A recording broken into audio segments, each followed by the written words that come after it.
राजनीति के 2-3 महीनों में आप समझ गई हैं कि कास्ट जो है एक बहुत ही सेंसिटिव इशू है इस देश में और वो पॉलिटिकली आपको बहुत नुकसान पहुंचा सकता है सिस्टम के खिलाफ बोलना। क्या आप ये समझ पाई हैं? दूसरा प्रश्न इसी से जुड़ा हुआ, किसानों के मुद्दे पर जो आपका बयान था, उसकी वजह से आपको नाराजगी झेलनी पड़ी बहुत ज़्यादा और आपकी अपनी पार्टी ने भी कहा कि इस तरह के बयान से बचना चाहिए। पहली प्रतिक्रिया आपकी इस पर, क्या आप खुद चाहेंगी कि जो आपने पहले कहा था उसको आप बदलें और जो किसानों का कहना है माफी मांगे किसान संगठनों का, उस पर कुछ कहेंगे? देखिए, आई डू बिलीव कि जैसे मैंने कहा कि I have you know I am very new in this and I am very junior also. मेरी फर्स्ट ही टर्म है and it's okay, there are many superior people.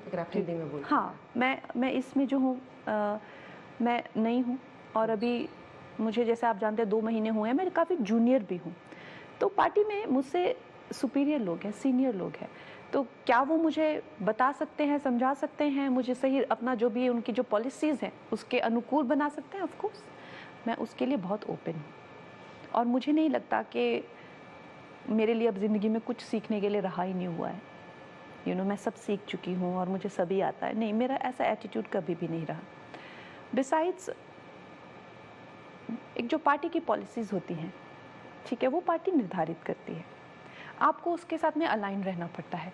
As an individual मेरा जो भी एक किसी चीज़ को लेके जो ओपिनियन है वो मेरा एक इंडिविजुअल का है। तो उन्होंने कहा कि she does not represent parties opinion, which is very valid. I do agree with that, it's very valid.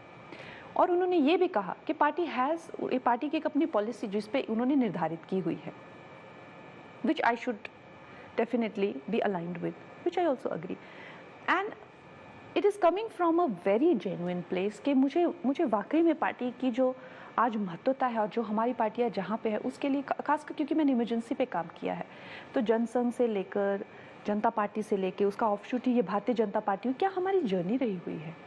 कितने लोगों ने, कितने लीडर्स से, कोई परिवारवाद से ना होके कितने अपना खून पसीना इस पार्टी के लिए दिया हुआ है।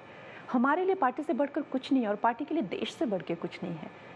पार्टी का सिर्फ एक ही प्रोगेटिव है और जो है कि देश रहना चाहिए।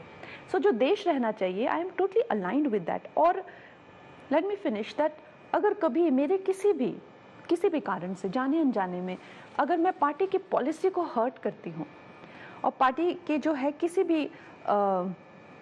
भी तरीके से उनको क्षति पहुँचाती हूँ, उनके इंटेंट को, उनके मोटिव को, तो मुझसे ज़्यादा दुख किसी को नहीं होगा।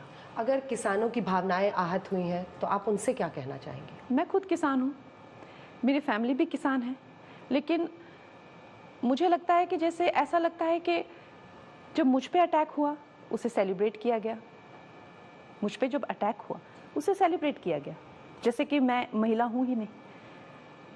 जब मैं महिला सशक्तिकरण के लिए हमेशा लड़ती हूँ, सबको मैं प्रमोट करती हूँ। आज जो लड़कियाँ, चाहे आउटसाइडर हो चाहे इनसाइडर हो, मेरी वजह से महिला शक्तिकरण की फिल्में कर रही हैं, वो मुझे बायकॉट करती हैं। अगर मैं कभी नीचे गिर जाऊंगा, कुछ हो जाए, तो मेरे खिलाफ मुहिम चलाती हैं, जैसे मैं महिला हूँ ही नहीं। और अगर मेरी कोई अच्छी फिल्म हो जैसे, उसको बिल्कुल इग्नोर करती हैं। जब मुझ पे अटैक होते हैं तो सारे सेलिब्रेट करते हैं। तो मैं ये जानना चाहती हूँ, क्या मैं महिला नहीं, क्या मैं किसान परिवार से नहीं आती? तो ये क्वेश्चन आपको उनको भी पूछने चाहिए।